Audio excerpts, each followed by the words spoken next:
Hello and welcome to the Fit and Free podcast. This is a podcast for women who want it all, to feel strong and confident in their bodies, as well as enjoying a sneaky mug on a Friday night. I'm an exercise physiologist and sports nutritionist, here to teach you how to achieve your body goals without food and your body controlling your life. So let's jump in. Hello you guys and welcome back to another episode of the Fit and Free podcast. I'm so excited about today's episode because it is the last and final episode of the fat loss series. First of all, I just have to thank you all so much for all of your DMs, your messages, all your kind words in and around the podcast. It really means so much to me when I get your positive feedback, and it's so nice to know that I'm helping you guys each and every week. So keep sending the DMs. I love to hear from you guys. And if you haven't done so already, I would really appreciate it if you could take 5 minutes, if you're enjoying this podcast, just to leave a little review, simply because these reviews help me grow this podcast. And as you guys know, I'm showing up every single week. There's a lot of work that goes in behind the scenes, from scripting and planning to filming to then editing. There is a good workflow that goes in behind these episodes. So just as a little value exchange, if you want to support me and the podcast, I would love it if you could just take 5 minutes, literally open the Apple app, scroll down to the bottom and leave a little review. I read every single one. They mean so much to me, and I would just really greatly appreciate that. Now moving in to today's episode. Today's episode is going to be short and sweet, actually, because it is a problem that I see so many active women run into, but it actually can be such an easy fix. And that is reaching a plateau in your calorie deficit and with your weight loss in general. So I see it all the time. People are working really hard in the gym, eating clean, putting in so much effort and eating in a calorie deficit. And after a few weeks, maybe a few months, the scale kind of plateaus and you're not seeing the same result as you once were. And then it can get really frustrating and can get really confusing because you're like, what the F? I'm doing the same thing, but all of a sudden my body has stopped changing. And I feel you guys in this because I also have gone through this. I also, just was eating low calories for years and expecting that to give me the body that I wanted. And because I didn't have a structured plan and actually understand how to change my body composition, the only thing that I knew how to do was just restrict, then I wasn't seeing the actual results that I wanted.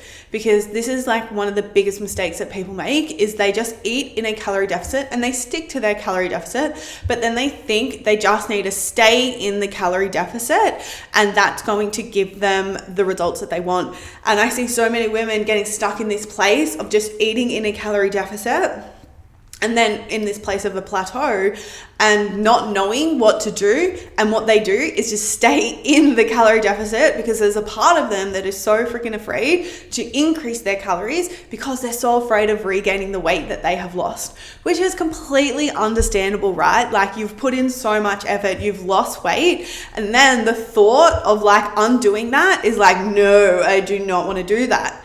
However, it's this mentality that is causing so many people to be stuck. Then what really breaks my heart is one of the biggest things that I see, and a really big mistake, is that people get into this plateau and then they do some drastic things like lowering their calories even more. So they're dropping, they're already starting on their calorie deficit, at 1400 calories, and then they're dropping it lower, 1200, 1000. Or they are also then adding in even more cardio. So going for extra runs or doing extra HIIT workouts.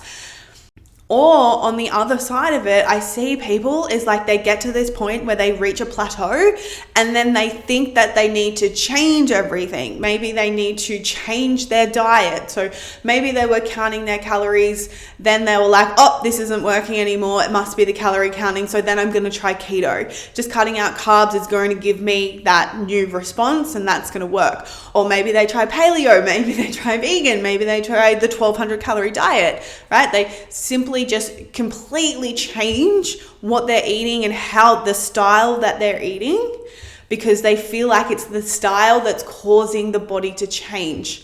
But the thing is, you guys, is what you have to realize is that it's not the thing that's causing the weight loss and the plateau. It's number one, the only way to lose weight is in a calorie deficit. It doesn't matter if you're eating keto, if you're eating low carb, if you're eating, counting your calories. The only way you're going to lose weight is being in a calorie deficit, regardless of how you create that deficit. And this is the thing, it's like people think that it's the modality, it's the diet, it's the style of their eating, but actually it's just, what you haven't realized is that your body adapts to a calorie deficit. And then what's happening is people are mistaking this plateau with they're not trying hard enough, they're not disciplined, their body is broken, their metabolism is broken, which is leading to, these extremes or jumping around, which then leads to fatigue, frustration, and feeling like your efforts aren't paying off. What you guys have to realize is without the right strategy, you can spiral into giving up, even though you've been putting in the work, which breaks my heart. Because here's the thing, plateaus are a normal part of the process. They happen when your body adapts to the changes you've been making. Essentially, your body gets used to the calorie deficit and your metabolism downregulates essentially just to conserve energy. This is known as metabolic adaptation, and it's completely natural. You want to think your body is so smart. It is so smart. And it's essentially when you put yourself in a calorie deficit, the body finds that not safe. Especially as females, right? We're females, we're made to, reproduce, make babies. And in order to do that, we need a certain amount of body fat in order to, have a healthy menstrual cycle, to have healthy hormones, all of the things. So if you think about it from a survival point of view, if you're actually eating less than what you're burning, your body is going to be like, what are you doing? I do not like this. I want to go back to what is safe and what is energy balance and what is equal and what is, the prime place for my body to essentially reproduce. And this is what you guys have to realize, that this doesn't mean your body is broken. It's literally just trying to protect yourself. And the thing is that if you have a strategic plan, which we're going to speak to today, is you can absolutely push through these things. Because the key essentially is to adjust your approach. And being really smart with your calorie deficit and the way that you're structuring it over time. And one thing that can really, really, really help you break through these plateaus are a thing called a diet break. And these can be one of the most powerful tools you can use to help overcome the adaptation and break through plateaus. So, how do diet breaks help with metabolic adaptation? So when you've been in a calorie deficit, the body adapts, right? Your body downregulates its metabolism, and essentially it downregulates the bodily processes that it seems that are, not important to keep yourself alive, essentially. So that's why, so many women I see, it breaks my heart, is they lose their period. And for me personally, I lost my period for 3 years because why? The body is shutting down its reproductive system because it's conserving the calories. So therefore, you're not burning as many calories overall because it's shutting down systems within the body. Not only that is common, also slowing down your digestion is a really big one in this space. Is the body slows down its digestive system. So what happens in response to this is it increases your bloating, and what else it does is also interferes with your digestion overall. What else it also does is your energy levels drop and they tank. So overall, essentially what's happening is you're moving less than what you were. So overall, from your metabolism downregulating and you moving less, and then also not being able to push as hard in your exercise sessions because you've got low energy, is the calories that once were a calorie deficit for you are now essentially your maintenance calories because your body has gone into energy saving mode. Essentially, your body has just become more efficient at using fewer calories, which therefore can make it harder to lose body fat, even though you're doing everything right. And a way to counteract this is not actually dropping your calories even lower or adding in more exercise. While that is an option if you do reach a plateau, and that just depends on how many calories you're eating and how much exercise you're already doing. Like if you're only training 3 days a week, you're doing 8K steps and you were, losing weight, then that's perfect for you. You can increase your steps to like 10, 12,000, and then you can slightly decrease your calories a little bit. That's amazing. However, if you're plateaued on low calories, like, 14, 13, 1200, and you're, doing a lot of exercise, then that's not really realistic to you to really drop your calories or do more, add in more exercise, because it's going to send you crazy and it's going to put your body under way too much stress, and therefore you're going to have the consequences of that. And this is where a diet break can come in. And I love using diet breaks. I love using diet breaks with my clients. I love using diet breaks with myself, because not only is it, we got to look after our health and our body as we're dieting, it's also our mental health that we have to look after, because eating in a calorie deficit is not fun. It's nowhere near as fun as eating at maintenance calories, and it's more restrictive and you feel more deprived. So it's important to making sure that we're looking at that as well. So what is a diet break? It's literally just a planned period where you bring your calories back up to maintenance, enough to support your current weight, not in a deficit. This break is key because it helps you reset your metabolism by upregulating it again and giving your body a chance to return to its normal metabolic rate. You avoid the constant energy restriction that comes from staying within a calorie deficit for too long. So a diet break, it can last, 1 to 2 weeks. It can also last 8 weeks. It just depends on you and your journey and, your lifestyle. For me personally, it's like 8 weeks is the max amount that I will stay in a calorie deficit for without, maybe taking 1, 2, maybe a week at maintenance as a diet break and then doing another 8-week block. I love doing everything in 8 weeks because it gives you enough time to be able to stick to it to see a result without it affecting you psychologically. But again, this just depends on you and your journey. And that's why it's really important that you guys get specific advice to where you're currently at within your journey. So not only can these diet breaks really help with your metabolism, it can also help with the psychological effects of dieting. And this is why I personally love to use them the most, because at the end of the day, like, dieting isn't just about calories and macros, it's also a mental game. Like, the longer you stay in a calorie deficit, the more it can feel like you're depriving yourself. Like, the constant restriction can lead to emotional fatigue, stress, and cravings. And you might even start to feel anxious about the food, like constantly thinking about your next meal and feeling guilty about eating anything that's outside of your diet plan.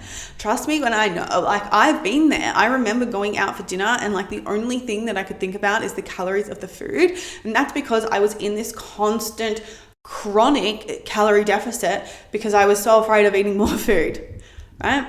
And this psychological stress can also lead to binge eating, emotional eating, and essentially burnout. And this is where diet breaks not only help you from a metabolic point of view, a health point of view, but also your mind too. Because taking a break from the constant focus of restriction gives you the freedom again to enjoy your food and feel less overwhelmed by all the food rules that you implement when eating in that calorie deficit. Because essentially a diet break can reduce feelings of deprivation, refresh your mindset, and restore motivation. And it really does help you reframe your relationship with food, knowing that you can enjoy meals without the guilt, while also making room to return to a more sustainable approach when you're ready to cut back again. And this is literally like the difference between, I truly believe, like, people who are successful and people who are not are the ones who are willing to do it in blocks, to diet a little bit and then take a break, sit at maintenance, get your metabolism back in check, get your mindset back in check, spend some time being more free with food. But the key here is maintaining the weight loss because you're eating at maintenance. And then if you wish to lose more weight, amazing, then setting yourself up with a calorie deficit again, sticking to it, and then moving back to maintenance. And like, a lot of people are not getting this, because I see it all the time, is people lose weight and they just put it back on. And that's because the main reason why they lost weight in the first place was probably from restriction and not actually understanding how to fuel their bodies correctly in each nutritional phase. Because once you get that, once you understand and master your own nutritional phases and your macros, this stuff becomes really freaking simple. If you have hit a plateau, please do not be discouraged and use this opportunity to reassess your approach. Maybe take a diet break, maybe step away from the calorie deficit for a bit. Give yourself that chance to upregulate your metabolism, reset your mindset, and maintain your results for a little bit to then restructure your plan to ensure that you are setting yourself up with a sustainable approach and one that you're actually going to be able to stick to long term and essentially maintain your results. And of course, you guys, if you're struggling with this, if you're struggling with a plateau, the Fit and Free Academy Recomp is now open for enrollment, which is freaking amazing. We're starting on January 6th. So if you want your nutrition, your exercise sorted by a professional, you want to break through these plateaus, you want to see real results, you want to shred fat, you want to tone up, you want to build the best body of your dreams in 2025, then the Fit and Free Academy Recomp is exactly where you need to be. So send me a DM on Instagram if you're interested, you want to know more information, you want to have a chat. They're open for conversation. Send me a DM saying podcast plateau so that I know that you're from here. And lastly, I just want to wrap up this episode with, I hope you're all having a magical holiday season. Happy holidays, everyone. I hope you're enjoying time with your family, eating a lot of food, maybe spending time with your friends, or whatever Christmas looks like for you. I really hope there is so much joy and so much happiness and so much amazing food in over this time. Thank you for being here. I appreciate you guys, and I will see you in the new freaking year. Take care.